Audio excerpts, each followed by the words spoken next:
Hello everyone, সবাই কেমন আছো? আশা করি সবাই ভালো আছো, আমিও ভালো আছি। আমরা এখন এসে গেছি যশবন্ত সিং ওয়ার মেমোরিয়ালে। তাহলে চলো ভেতরে গিয়ে দেখা যাক। এটা হচ্ছে ভেতরের ভিউ, আর এখান থেকেই আমি তোমাদেরকে পুরো ভিউটা দেখাচ্ছি। আর এটা শীতকালে মানে ডিসেম্বর টু মার্চ অবধি এটা -ডিগ্রি চলে যায়। এখন তো প্রচণ্ড ঠান্ডা লাগছে, তোমরা এখনই বুঝতে পারছো জুন মাসেই কতটা ঠান্ডা লাগছে। তো এই দেখো পুরো কুয়াশায় ভর্তি, পুরো ফগি হয়ে আছে।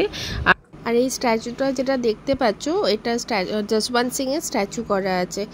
আর আমরা ভেতরে যেতে পারবো না, ক্যামেরা নট অ্যালাউড, কারণ অনেক ক্যামেরা ভিজিলেন্সে আছে। তো বাইরে থেকেই আমি মানে যশবন্ত সিং মিউজিয়ামের ভেতরে আমি ক্যামেরা ইউজ করতে পারবো না, বাট ঠিক বাইরেটাই আমি তোমাদেরকে ভিডিও করে দেখাচ্ছি। এই যে সিঁড়িটার ওপর দিয়ে যেতে হবে, এই মিউজিয়ামটা আছে। আর এটাই হচ্ছে যশবন্ত সিং ওয়ার্ল্ড মেমোরিয়াল। তো এখানে এসে জানতে পারলাম উনি 72 আওয়ার্স একা ফাইট করেছিলেন চায়নাদের সাথে। বুঝতেই পারছো দ্য রিয়েল হিরো কাকে বলে। সিরিয়াসলি মানে একজন যে দেশের জন্যে একা লড়েছে চায়নার সাথে, কিছু বলার নেই। 80,000 চায়নার সৈনিক ছিলেন, আর ওখানে উনি যশবন্ত সিং একা ছিলেন। মানে এইখানে এই হিস্টোরিক্যাল জিনিসটা জানতে না, সিরিয়াসলি আমি তো জাস্ট মুগ্ধ হয়ে গেলাম। সব থেকে বড় কথা আর একটা কি জানো, এইখানে দেখতে পাচ্ছ সমাধিগুলো আছে। এই সমাধিগুলো হচ্ছে চায়নার সমাধি। ভাবো যারা মানে চায়নার সোলজার্সরা যারা মারা গেছেন, ওদের ওখানে এমন নিয়ম যে চায়নার সোলজার্সরা যারা মারা গেছেন ওনাদের বডি ফেরত নেন না। তো না ফেরত নিলে কি করা যাবে, তো ইন্ডিয়ান সোলজার্সরা এখানে তাদের সমাধি করে রেখেছে।